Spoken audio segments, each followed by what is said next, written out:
যে সমস্ত বন্ধুরা লাভবার্ড পাখি পালন করেন কিংবা বাজরিগার, তারা হরহামেশাই একটা জিনিস বারবার তাদের মনের মধ্যে ঘুরে যে আমার লাভবার্ড পাখি বা বাজরিগার পাখি ডিম কখন পারবে, বা আমরা আসলে আদৌই জানি না যে লাভবার্ড পাখি বা বাজরিগার পাখি ডিম পাড়ার পূর্ব শর্ত কী, তাকে কেমন পরিবেশ দিতে হবে। তো আজকে আমরা লাভবার্ড পাখির ডিম পাড়ার লক্ষণ সম্বন্ধে আলোচনা করার চেষ্টা করব, এবং লাভবার্ড পাখি যে আপনার মুড়ে আসছে কিনা, ডিম দিবে কিনা, বা তার ডিম দেওয়ার জন্য আপনি কেমন তাকে পরিবেশ দিবেন, এই পুরা ব্যাপারটাই আপনাদের সামনে আমি তুলে ধরব। আশা করি পুরো ভিডিও জুড়ে থাকবেন এবং আপনাদের গুরুত্বপূর্ণ মতামত দেওয়ার চেষ্টা করবেন। প্রথমত আলোচনা করি যে বাসা তৈরির জন্য উপকরণ সংগ্রহ করতে হবে। যেমন আপনি একটা বাসা তৈরি যখন করবেন তখন খ্যাড় কিংবা কাগজের কুড়া বা কাগজের কুড়া, এগুলো আপনি মানে কাঠের কুড়া, এটা আপনি ব্যবহার করতে পারবেন বা ব্যবহার করবেন। পুরুষ পাখির তুলনায় মাদি পাখি বেশি যখন আগ্রাসী হবে তখন আপনি বুঝতে পারবেন। খাঁচার অন্ধকার এবং নিরিবিলি জায়গায় তারা কিন্তু বেশি সময় কাটাবে। শরীরের পিছনের অংশে ফোলাভাব বা ওজন বৃদ্ধি, যেই জায়গাতে পটি করে ধরেন সেই জায়গার অংশগুলা পরিবর্তন আপনি লক্ষ্য করবেন। ডিম পাড়া সুনির্দিষ্ট যদি লক্ষণ বলতে হয় তাহলে মাদি পাখির ঘন ঘন শ্বাস নেওয়া এবং লেজ নাড়ানো, এটা কিন্তু আপনি দেখতে পাবেন। পা ফাঁক করে বসা বা হাঁটা। ডিম পাড়ার সময় মাদি পাখি সাধারণত শান্ত থাকে এবং নর পাখি তাকে খাইয়ে দেওয়ার চেষ্টা করে। ডিম পাড়ার আগে খাবারের প্রতি অরুচি দেখায় কে? মাদি পাখি। ডিম পাড়ার জন্য উপযুক্ত পরিবেশ বা বাসা তৈরির জন্য আপনি কি করতে পারেন? লাভবার্ডের জন্য উপযুক্ত পরিবেশ এবং বাসা তৈরির প্রয়োজনীয়তা কিন্তু অনেক বড় গুরুত্বপূর্ণ। আপনি এটা যদি ঠিক মতো না দিতে পারেন তাহলে আপনি লাভবার্ডের কাছ থেকে ডিম বাচ্চা পাবেনই না। উপযুক্ত আকারে নেস্ট বক্স বা হাঁড়ি আপনাকে সরবরাহ করতে হবে। বাসা তৈরির জন্য প্রয়োজনীয় উপকরণ কাঠ, নরম যে কুড়া যেটা পাওয়া যায়, কাগজ বা নারকেলের ছোবড়া, এইগুলা, বা যারা গ্রামেগঞ্জে থাকে তারা ভালো মানের খ্যাড়, এগুলো আপনি দিতে পারেন।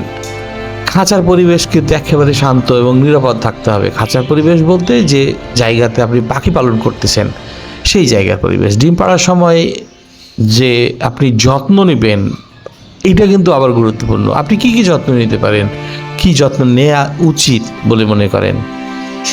তবে আমার যেটা ধারণা বা আমি আমার পাখির জন্য যেটা করে থাকি, যে ডিম পাড়ার সময় আমি তাকে ভালো মানের সফট ফুড ব্যবহার করি, তাকে এগ ফুড দেওয়ার চেষ্টা করি, তাকে ভালো মানের সিড মিক্স দেওয়ার চেষ্টা করি।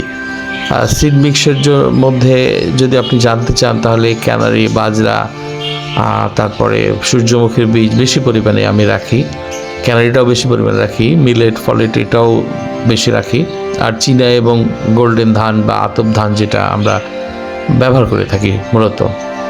কিন্তু অনেকেই কিন্তু আবার সব ফুডে কী দিবেন বা কী দেওয়া উচিত এটা আসলে বুঝে উঠতে পারেন না, বা দেয়া কী উচিত এটা বুঝতে পারেন না। তো এই জন্য আপনাকে সর্বপ্রথম ভেজা গম খাওয়াতে হবে, ছোলা খাওয়াতে হবে, এগুলো সব কিন্তু ভেজা। রাত্রে ভিজাবেন বা 24 ঘন্টা পরে আপনি আবার খাওয়াবেন, এই তো কথা। আর আপনি তার সাথে সাথে সাপ্লিমেন্ট ব্যবহার করতে থাকবেন। আপনি যেহেতু মাদি ডিম পাড়ার সময়তে খাওয়ার অরুচি দেখায়, সেই জন্য তাকে আপনি প্রয়োজনীয় ভিটামিন সাপ্লিমেন্ট ব্যবহার করবেন। তার পিছনে আপনি ক্যালসিয়াম বাইর থেকে সাপ্লিমেন্ট সরবরাহ করবেন। এইগুলা কিন্তু লাগবে। আপনি যদি এগুলা না দিতে থাকেন তাহলে কিন্তু আপনার লাভবার্ড ডিম বাচ্চা করবেই না। তবে ব্রিডিং বক্স, অনেকেই কিন্তু বলে থাকে যে আচ্ছা ব্রিডিং বক্সের মাপ আসলে কেমন হওয়া উচিত, বা হাড়ের মাপ কেমন হওয়া উচিত। আসলে এইগুলোও একটা বড় ভ্যারি করে তবে আদর্শ মাপ যদি বলতে হয় তাহলে লাভবার্ডের জন্য একটি আদর্শ ব্রিডিং বাক্সের সর্বনিম্ন মাপ হচ্ছে 10 ইঞ্চি লম্বা, 8 ইঞ্চি চওড়া এবং 8 ইঞ্চি উঁচু। এটা কিন্তু হওয়া উচিত। এর মধ্যে কিছুটা বড় যেমন 8.5 বা 9 বা 11 অনেকে ব্যবহার করে বা ব্যবহার করা যেতে পারে। তবে একেবারে স্ট্যান্ডার্ড মাপ যেটা আমি প্রথমে বললাম সেটাই। প্রবেশপথ অবশ্যই গোলাকার হতে হবে এবং ব্যাস 2.5 থেকে 3 ইঞ্চি পর্যন্ত হওয়া উচিত। হ্যাঁ, এর কম বেশি হলে সেটা ভিন্ন বিষয়। তবে এটা আমি যেটা বলছি সেটা আসলে তা আপনাদের করা উচিত বলে আমি মনে করি। আর এখানে অন্য কিছু আর বলার নেই। আপনি যে জায়গাতে রাখবেন সেখানে যেন ইঁদুর, বিড়াল এই সমস্ত জিনিস চলাচল না করে, মানুষ যেন অতিরিক্ত চলাচল না করে, আলো বাতাসে যেন চলাচল ভালো থাকে, ডাইরেক্ট যেন রোদ পড়ে, ঠান্ডা বাতাস যদি লাগে, মানে জানলার পাশে যদি আপনি রাখেন, ঠান্ডা বাতাস যদি লাগে তাহলে তাকে সাইডে সরাবেন। সরাসরি বাতাসটা আপনি পাখির গায়ে দেবেন না কোনো সময়তেই। তো ওভারঅল এই তো হচ্ছে ব্যাপার। আশা করি এই পুরো ব্যাপারটা আপনি বুঝতে পেরেছেন। যদি বুঝে থাকেন তাহলে অবশ্যই আমার চ্যানেলটিকে সাবস্ক্রাইব করবেন এবং ভালো থাকবেন, ভালো রাখবেন আপনার পোষা পাখিগুলোকে।